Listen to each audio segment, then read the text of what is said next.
Madhusudan. How are you? Absolutely fine, Sandhya. So it's a And it's a pleasure to pleasure have you with being us. with you. Same here, same here, same. So briefly about myself, I began my career about 3.5 decades back on a shop floor in the steel authority. And in fact, thereon, it was steel authority in the Bhilai steel plant.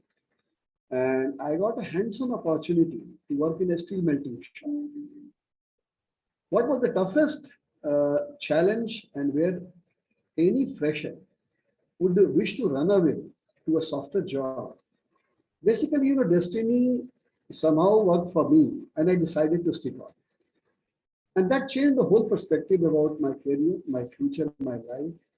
Because having been IIT graduate of IIT Kharagpur from 1988 batch and been a metallurgist, SAIL was definitely a very good choice to be and have your career with. Sure. But what Shore taught me is basically role you have to play as a leader, as a leader of people. That is important. Those 3 years sure taught me what IITs and Harvards would never teach you. They taught me what is crash course. What is, just put in your mind in few semesters and trimesters of volumes and volumes and plethora of knowledge. When you try to bring it on the ground, the journey is really very, very arduous and complex. If you try to make a drawing, a picture of a house, ask an architect and then ask a mason how much effort it takes to bring that house on the table, on the ground. I think same has been the experience. And somehow that is where I started discovering myself. But then that was the 80s. For everybody, the El Dorado for the young ones was America. So I also chose to pursue my career. I went to USA with a determination not to come back. But somehow, circumstances and my heart changing myself, I finished my master's in mechanical engineering in USA and chose to come back. Because I realized that it was not by process of knowing what I knew, what I wanted to do. It was more by what I didn't want to. I went by process of elimination. So perhaps the options which were available in plenty, they did not suit my temperament, and I came back. Took up a job with Videocon, took up a job with Usha Martin Industries and Elpro International Limited in different capacities. It was until 2008 when I was last serving as the CEO and Vice President of Videocon. I decided to call it a day in a corporate world and set up my own company, GS Business, Gauri Shankar Business Services Private Limited.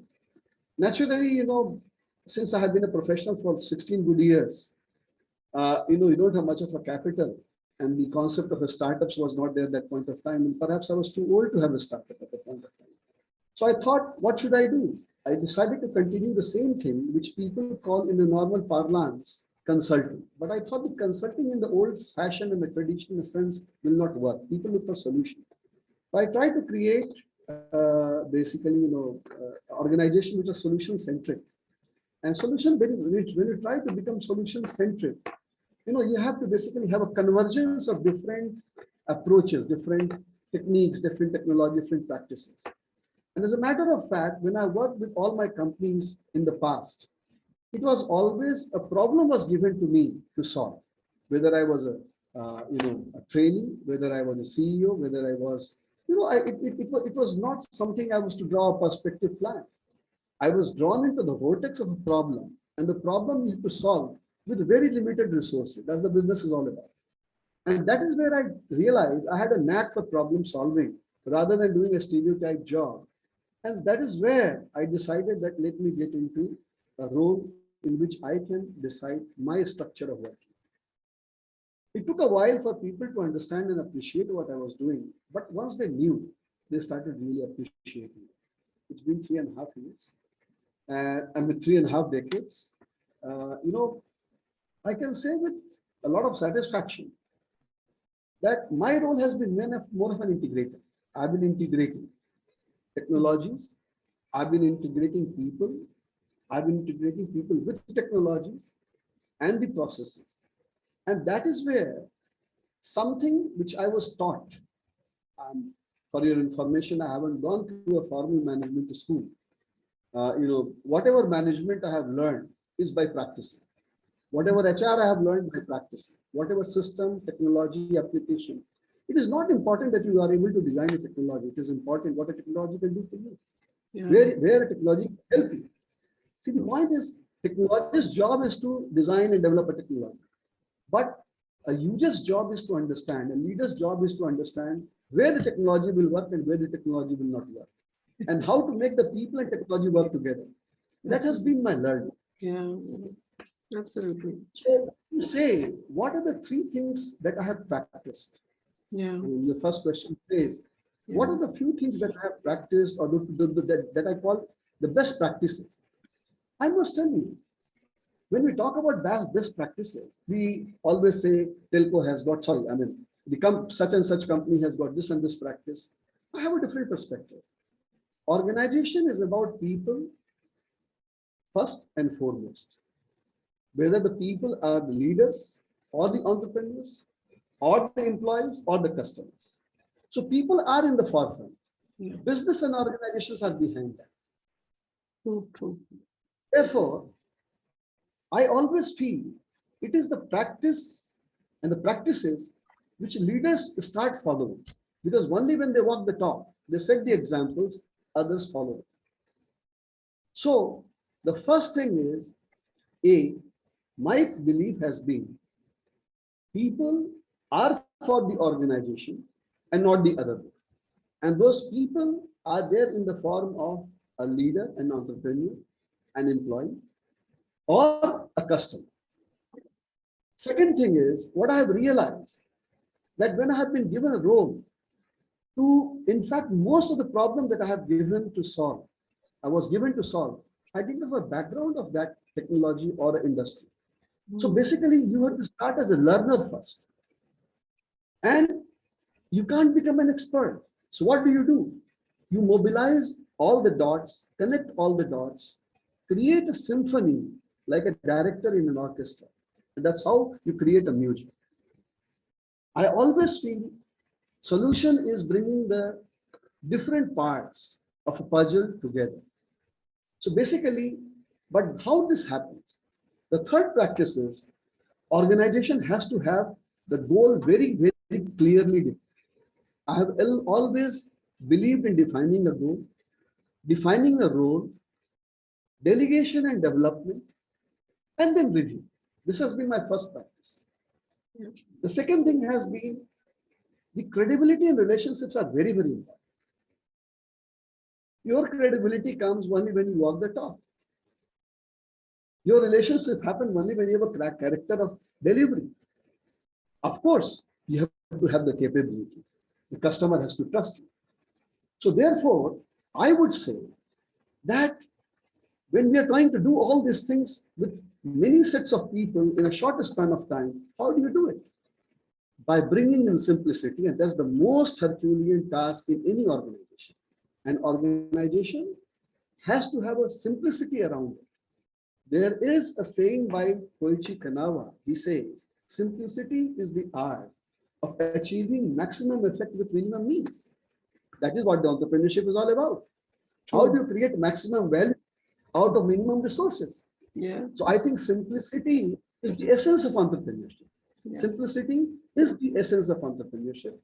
And that is where I realize our management over the years has got lost into jargons. I'm sorry to say that. I myself have been using a lot of jargons, but then I was not interacting with the people on the ground. But when I started interacting with the people on the ground, when I have to solve the problem, see, I also had a stint as an executive assistant to a very, very senior CEO of a company.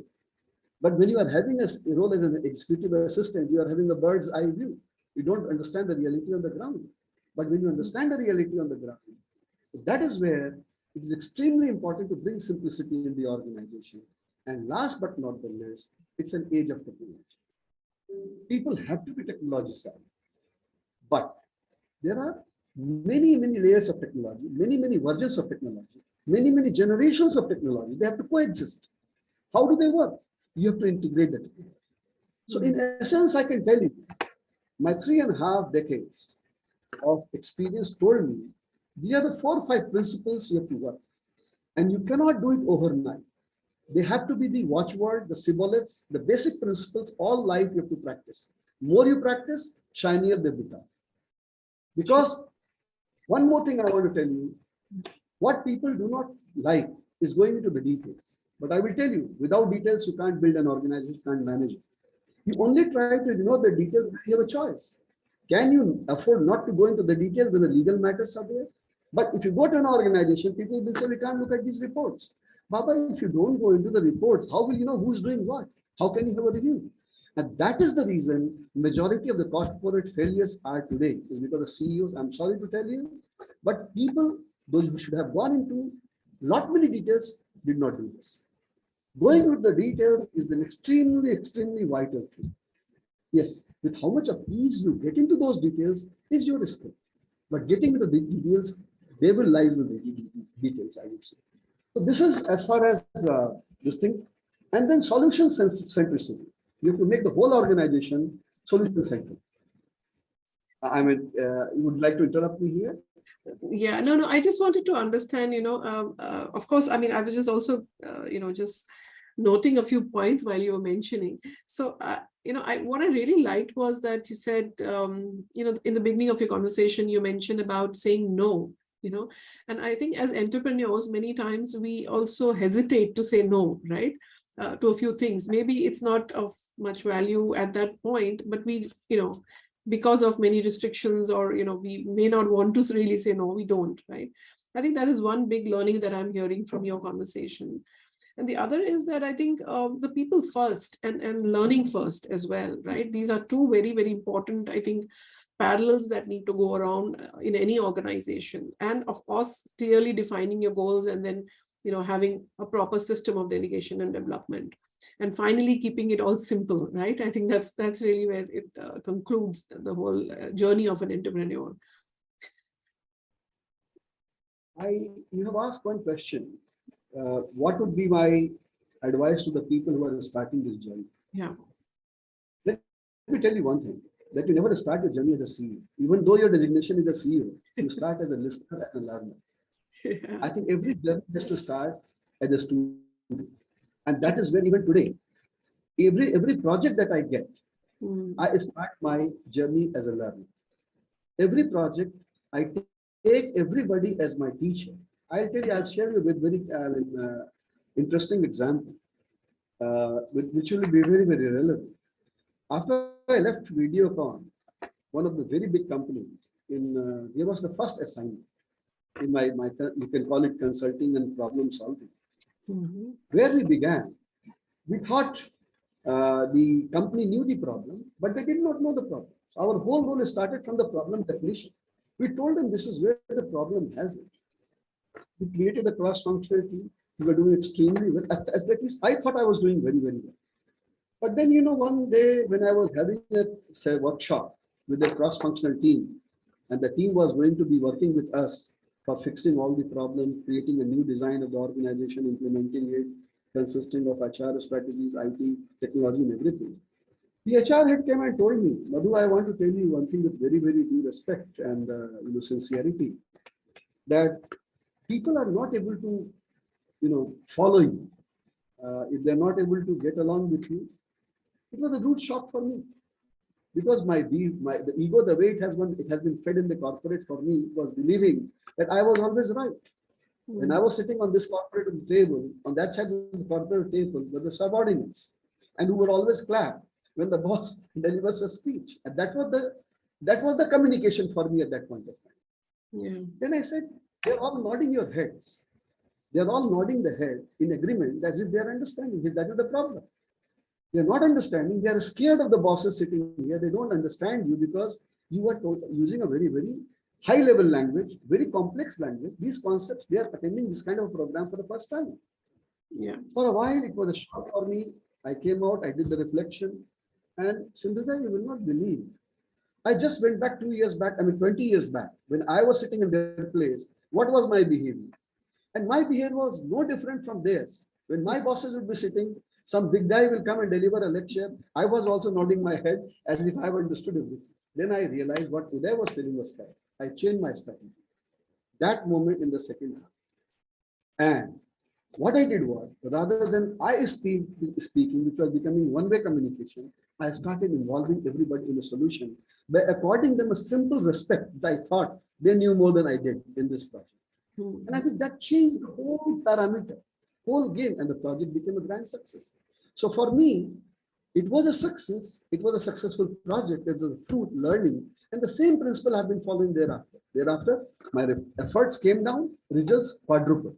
So what I'm trying to tell you is, as a leader, as a CEO, your learning orientation is extremely important. A CEO will necessarily not get into a role in which he is familiar. He may also get into a role which is not familiar at all. What does he do? Then he has to basically mobilize and lead people by becoming a listener, by becoming a basically a follower and a learner.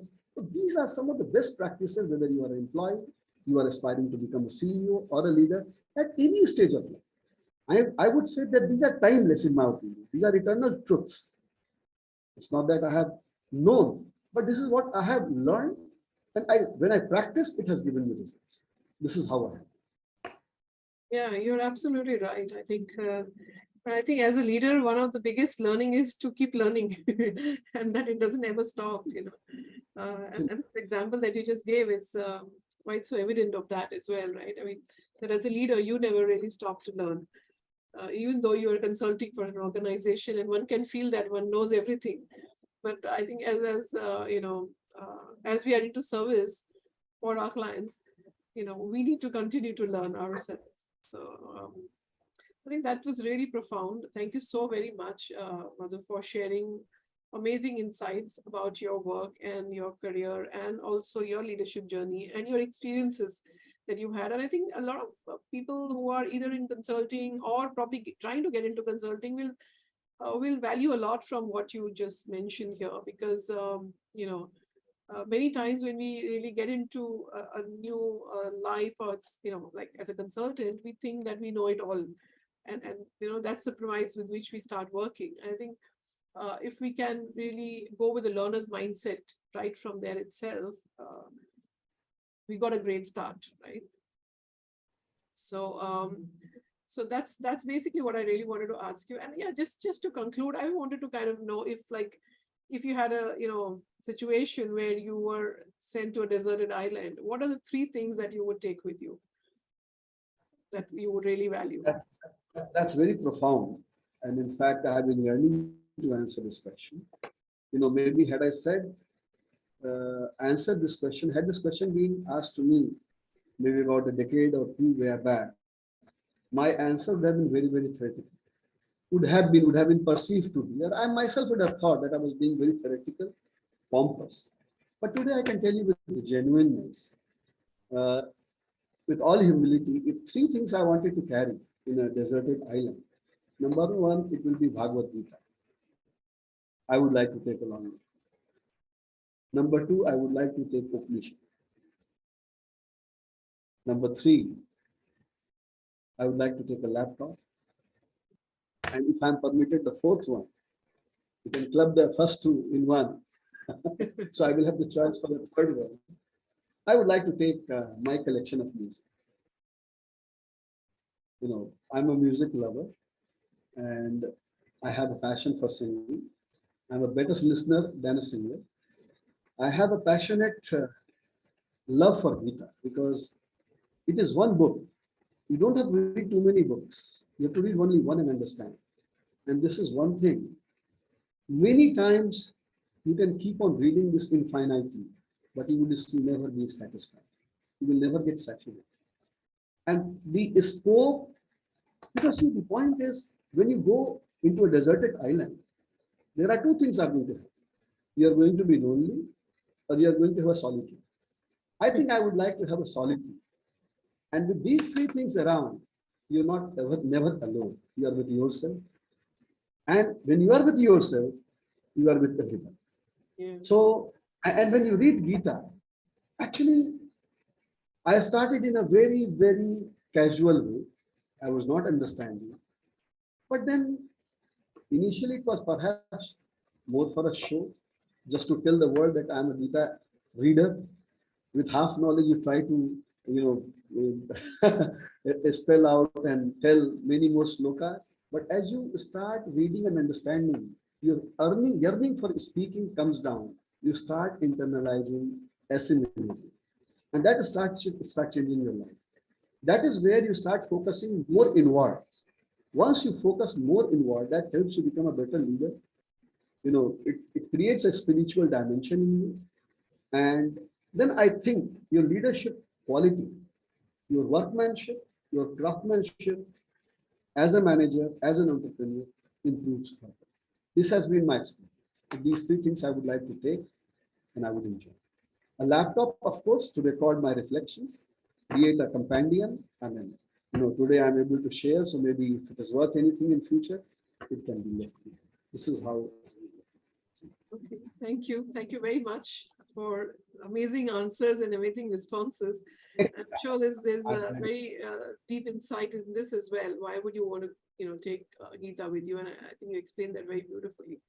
So thank you so very much, Madhu, for taking out this time and being with us, and sharing your life as an entrepreneur and how it could benefit others as well, and what they could learn from you. And maybe follow some part of, at least what you're doing, at least, in your career and in your consulting firm. So wishing you all the very best, Madhusudan, and you take care.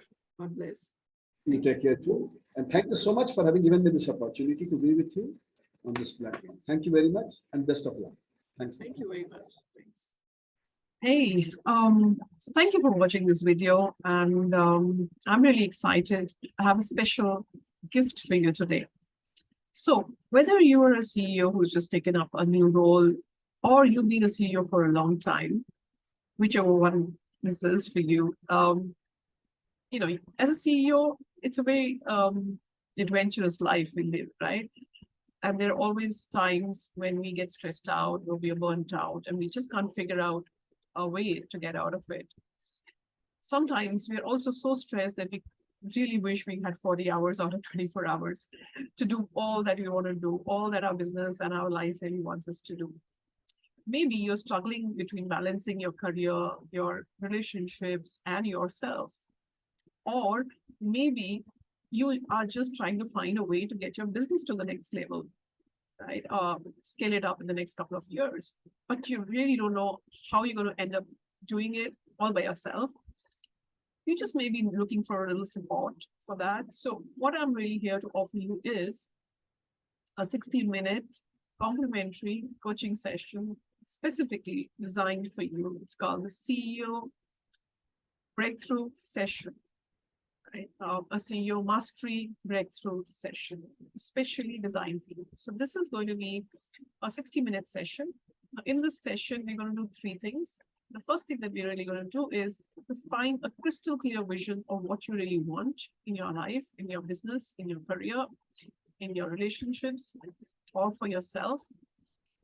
The second thing that we're going to do is figure out what is it that has been stopping you to reach there so long as till now. And the third is we will create a blueprint, a game plan of how you can reach there step by step in a much shorter, much easier manner. And at the end of it, if you think that you want to continue and do this work all by yourself, absolutely go ahead and do it. We're not really here to sell you anything. This is not a sales session. Oh, but if you really decide that you want to, get a little support from me, you want something from my side where I can help you, work along with you as your partner to ensure that you reach there in much quicker manner, I would be happy to share with you how that works as well. But if you don't, it's perfectly fine also. Yeah. So my suggestion is do not miss this opportunity, because we've just taken out a couple of slots this month for this special session, and just a few, people can actually block those timings. So there are few slots actually available. So don't miss it for any wrong reason. You can block it by just clicking on the button below this video, and we get connected on Calendly, and you can block a time that works for you as well as for me. And we'll get on that session and get you where you want to be, right? So I look forward to hearing from you soon. Yeah, take care. Bye.